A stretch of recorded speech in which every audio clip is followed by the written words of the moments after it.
This episode of Beyond the Closing is brought to you by First United Land Transfer. Hello everybody, George Lair here with another episode of Beyond the Closing. So today I have the amazing pleasure of introducing to you Nehemiah Lindo, a good friend of mine who I've met about 5 years ago. And here he is. Nehemiah, it's good to see you, my man. Yeah, man, it's always good to see you, George. You know, I was really impressed at the fact that you were actually hanging around at my neck of the woods. Was that 3 weeks ago, 2 weeks ago? Yep, correct. You and your beautiful wife were actually strolling around. And I was really surprised to see you because you live about 40 minutes from here. Correct. Right? But you grew up here. You Yes, grew I up in did. Allentown. I did. So, beautiful fun fact is that you were born in Queens, New York. Correct. And then you were there for how many years? So I'm a fake New Yorker. No such thing. So I was born in Jamaica Hospital, actually where 50 Cent was born. Okay. In Jamaica Hospital, but I only lived in Queens for 6 months. My parents heard about Pennsylvania and how cheaper it was to live and the affordability, so then they moved out to this part of town. Beautiful. And you actually went to Lehigh Valley Regional Charter School in Bethlehem. Correct. That's amazing. So, Correct. and from there you kind of went through a couple of different schools as you grew older, but you basically have lived here most of your life. And then Correct. when did you end up moving to the Reading area? So I moved in Reading after my last trimester of college, semester of college. That was like in 2019. So I was actually already selling real estate at that point. That's one thing that I was, when I first met you, Correct. you were actually going to the Lancaster Bible College. That's And I was really impressed by you because not only were you going to school full time, you were also working as a real estate agent full time. Correct. And amongst all that, you were also planning a wedding. Correct. And I was so in awe with you, man. I was like, wow, man, this guy is completely, such a great role model. He's inspired by the word. He's out there working. He's actually just about to get married to a nice woman who he met when he was 18 years old. So you were dating for about 4 years before you got married. Correct. And now you've been married how many years? Since 2019, December. So we should hit 4 years this year. That's beautiful. Did you guys get married here in the U.S. or did you do a destination wedding in December? No. We just got married out in Berks County. So it was a nice wedding. Had tons of family members and friends. That's beautiful. That's beautiful. And you're from Panama. Yes. Like your family's from Panama. Yes. Whereabouts in Panama? So they're from Panama City, the capital. Okay. Been there. And then we Beautiful place. We still have family out there. So it's a beautiful location, beautiful city. I spent about 3 weeks in Panama. I went to a place called Chiriquí. Chiriquí, yeah. You have a famous baseball player from Chiriquí. Yeah. What was his name? Do you remember? I know there's Mariano Rivera. That's it, Mariano Rivera. Yeah. That's it. Good stuff. The closer. Yeah, that's it. Never knew that Panama had such an outstanding baseball player, and as a Dominican, that's one of the things that we actually love most, right? Me, I'm personally a Yankees fan. Yep. But is that you? Yeah, as well? yeah. I grew up a Yankees fan. Oh, very nice. Yeah, my dad. We always watched baseball games growing up, so huge Yankee fan, and I love seeing the rivalry between the Boston Red Sox and the Yankees. It was you and me great both. times. Yeah, you man. and me both.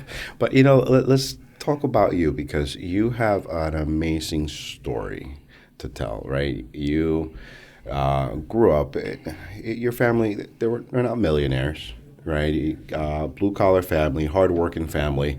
Like most of us Hispanics, we come in, we work hard, we study, but you found a passion for real estate, and you were 22 years old doing your first real estate transaction, which I'm very impressed with. But you were working, if I remember correctly. I remember you being up really late at night and you were talking to somebody from California at the time, and you were doing deals and selling stuff from this area in Lancaster area to somebody out in California, and you were hustling at the same time you were actually going to college. Correct. But what inspired you to get into the real estate world? So I was referred to a family friend, like, hey, you should get into real estate. I was in college at the time.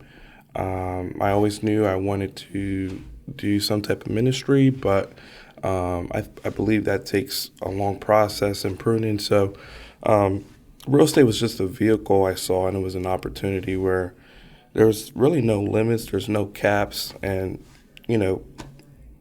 going in college and having minimum wage jobs, I just saw there was a cap, and it would take a long time to grow.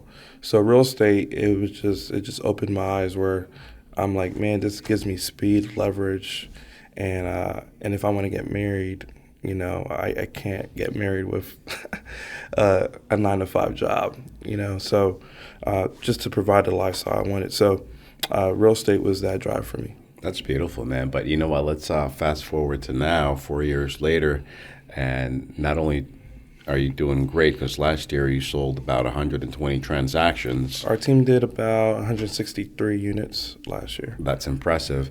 And that's my next thing, right? Now you have a team of 5 people that are actually working with you. Correct. This young man that I met, hustling, studying, working really late at night, doing your research for real estate, not skipping a beat, also getting good grades in college, and also preparing your preaching for your church. And I don't know how you managed.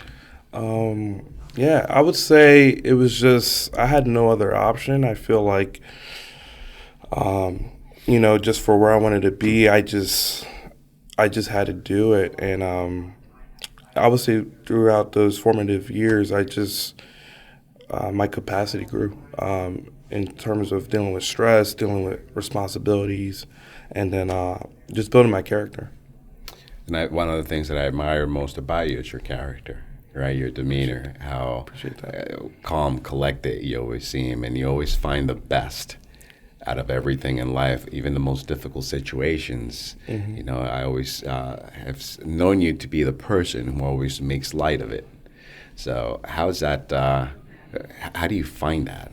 Because not many people are able to actually do such a thing. I appreciate that, George. I would just say just my upbringing in God, I know that even if, let's say if someone's struggling or going through a trial or tribulation, there's brighter days, and, and through those hard times, that's where you really find the most important lessons in life. So I love that, and that's very true, man. I've experienced it many times. My uncle would always tell me, Dios aprieta, pero no ahorca. That there are times where you feel like you're drowning, but mm-hmm. God would always lift you. Correct. And it's true, but it's also very tough when you're going through a hard situation to actually focus on what really matters and what's going to get you out of it, right? Correct. And have that faith. And you seem to do such an amazing job.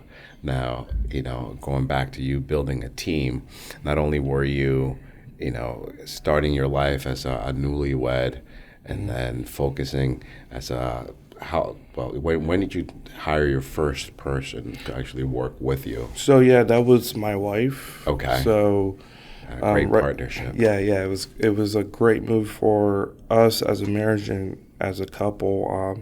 So we got married in 2019. She saw I was doing well. The real estate market was picking up right before COVID, and she's like, if you close all these deals, I would love to help you. And we went for it, and she became she did all my paperwork, all my administration, and it really helped our business. So from 2019, I was in college that full year. We did about 23 deals, and then in 2020, we went to like 63. Wow. So just adding her into our business during COVID, it really helped our business. And then you had 3 other people actually come under your wing during that time. 2021, yeah. 2021.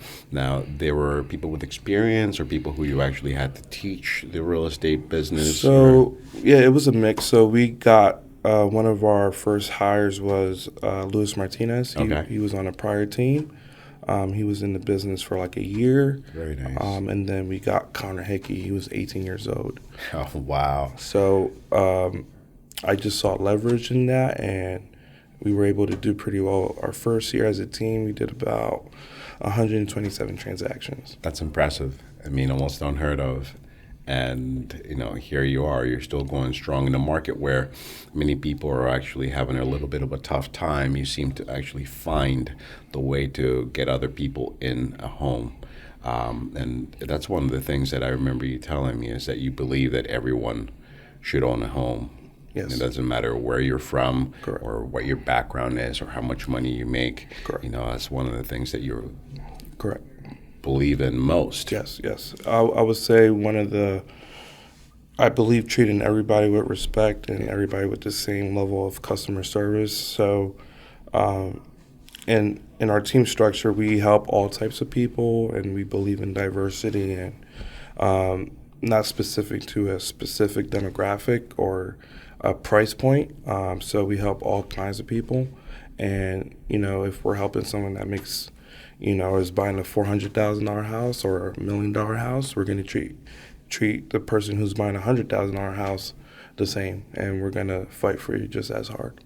I remember you saying once, you treat the janitor the same way you would treat the CEO of a company. Correct. So That's correct. And those little things kind of stick around with me, and they resonate. And I think about that. It's one of the many reasons why I'm so impressed by you. We were supposed to do this a long time ago and actually do a podcast together, a video, when we first started doing videos. And, everything happens for a reason, but yet here we are. And I'm still just as impressed, if not more impressed with you now than I was when I first met you, going through all the trials, the tribulations, the struggles of actually being who you actually are today. And then, I don't know how you do it. But one of the things that you would actually, or an advice that you would give to someone your age, or if you could go back to like 22 years old or 18 years old, what advice would you give to someone young this day? I would say try to find a mentor who's doing what you want to do. Okay. And actually learn under their leadership, because I paved my own path, right? But I believe if I was under someone who was doing it at a high level, I would have avoided a lot of costly mistakes, losing money, things like that. So I think, or getting a coach, I think those are one of the first things I would have gotten, because there's value in wisdom and there's value in experience. Indeed, I definitely agree. But it's so easy to get discouraged. Correct. These days. So, what words of encouragement would you give? Yeah, for any inspiring entrepreneur, we are in a tough market. We are in a market where it's not the easiest, but it will get better. And I believe that you just have to stick through these tough months so that when the market does come up again, you're able to recapitalize, everything that you've been through. And those who survive this storm will win at the end. Agreed. I actually read something like that. Entrepreneurship is, up and coming. A lot of people are actually starting their own business, whether it's, yesterday out on a golf course, I actually met someone who does videography, and he does higher end, he works with higher end builders. But he does that on his own. A lot of people actually, and that's one of the things that the pandemic actually caused, was for people to do things on their own, to start their own business. Correct. So somebody who's actually looking to start your own business, is there anything that would you encourage them? Would you discourage them? What would you say on a day like today, when someone who's actually in whatever field, it doesn't have to be real estate related, but what kind of words of encouragement would you have for that one person who's right now looking to take that leap of faith, and it finds in his heart or her heart that that it's really hard to do. Yeah, I would say you definitely just have to do it. I know sometimes it's easier to try to plan everything, Right. but when you walk out on faith is where you see doors open, you see opportunities come at your footstep, and you won't know until you take that chance, right? And a lot of people told me, hey, you getting into real estate is not stable money, it's not consistent, it's very hard, it takes so long to get paid, but I wouldn't be here today if I listened to those words. So only you know what you were created to do. Only you know, the plans that God has for your life. So if you feel like there's a certain step you have to take, go with your instinct, and I believe it will work out for you. Ah, man, words of wisdom. Words of wisdom. And what about people who are having a little bit of a tough time finding their purpose in life? Because at 22, when you started, right, it's people are just starting their lives. They're starting to think, oh, I'm just getting out of school. What should I do? What should I do? Yeah, that's a tough one. I would say I was just always self-aware.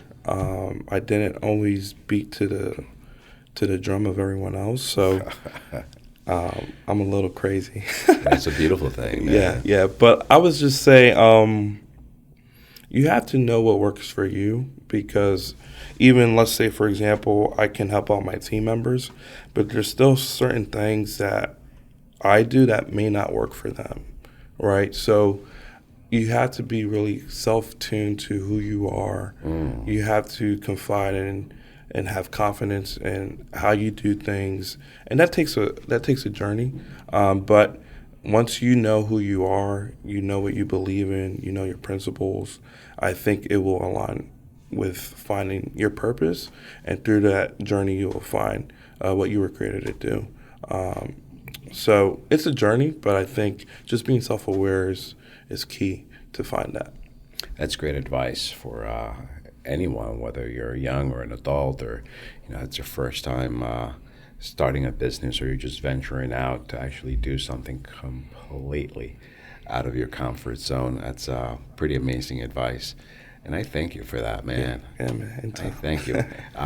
So, right now you're actually with Keller Williams Elite. Yes. Right. But yes. you're living out of Reading. Yes. You're with Keller Williams Elite in Lancaster. Correct. But nevertheless, when I first met you, you're already doing stuff in Lancaster. Yes. I feel like you are always thinking of like far ahead and foreseeing things that are to come. Where do most of your ideas come from? Because like you said, you are walking to the beat of a different drum. Yeah, so I'm more risky than most, and I would say I don't like to confine myself. So I just really believe in having not putting all my eggs in one basket, being in different markets. Because let's say one market is slow for a week, and a different market it picked up, right? So we move where the money's moving in terms of like activity and momentum, speed, and that's what drives our business to have consistency, right?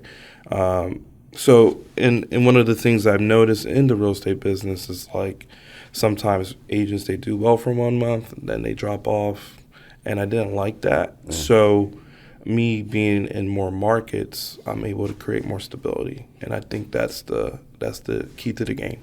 And for those who don't know, Lancaster is about an hour and 30 minutes from here. Correct. Right? But from where you live, it's about 45 minutes. So, you have a little bit of a drive to get to where you are. But yet, from where you live to here is another 45 minutes. Correct. So, talk about diversity. Even though you grew up around here, right, you still have some of your friends around here. So, you have a little bit of a leverage with that. What kind of leverage do you have going into a different market like Lancaster from Reading? So I went to college there, so that helps. That helps a lot. Yes. That helps a lot. So I know people in And just the church background too. I grew up in Yes. church, so just having that church network and church family, it helped start my business. Because I play piano, by the way, so Never knew that about you. yeah. Love So it. I would play in churches, and I believe like the small beginnings is where what propels you to your future. So all the little things I was doing back in the day for free for service of God, and it actually paid off. Love to hear that. Love to hear that. So, how's your voice? Do you play and sing? I or- do not sing. My wife sings though. She sings. It's a match made in heaven. Yeah, I it love was. that. It was divine. Yeah, Yeah. I love that. So, where did you and your wife meet? We met at a Carrie Joe concert in Reading, and I was No actually living kidding. in Allentown at the time too. So it was crazy. I love it. Yeah. I love it. And where is she from? She's from Reading. She's from Reading. Yeah. So that actually explains one other reason you would have actually moved out to the Reading area from Correct. Allentown. Good enough. Correct, Man. correct. So listen, I can't tell you how honored I am Appreciate that. to have you here today, for you to share a little bit of your background, your story. It's a magnificent story, a humbling story. Young man who grew up here in Allentown, started from humble beginnings. It started, with your parents in the church, decided to walk by faith. And, man, I could just go on and on about you and how impressed I am with you, man. But, I wish I had a piano for you to actually play. But Next time. What's one of your favorite songs or tunes to actually play when you're playing the piano? And how long have you been playing the piano? So I've been playing the piano since I was like 12, 13. Yeah. In terms of favorite songs, I don't have one. I like playing whatever I feel. But yeah, I play out in my home church right now in GT Church. It's Assemblies of God. So we play there like every 2 weeks. But yeah, we just love worshiping God. That's something that will always be part of me. I'm actually going to have to come out to your church one of these days and just listen to you. Yeah, so we actually have there's a small campus out in Kutztown. Oh, beautiful. So It's right by my house. Yeah, exactly. Yes. So we're like 20 minutes from here. Beautiful. 25 minutes. There you go. Yeah. Well, listen, my brother, I appreciate you. I appreciate your time. I appreciate you sharing your story, as I mentioned before. And I hope that a lot of you out there are actually touched by his story, and that his story would actually cause you to do greater things in life for yourself, for others. And I'm a believer that the more you do for others, the more that you actually get in return. That's very true. So, I believe that. Thank you so much. Thank you, man. It was a Appreciate pleasure. you here. It was a pleasure. It's always nice. Yeah, it was fun. And we're going to have to continue this, my man. Yeah, let's do it. Yeah. Thank you so much for being here with us. We appreciate you. Till next time. Thank you, guys.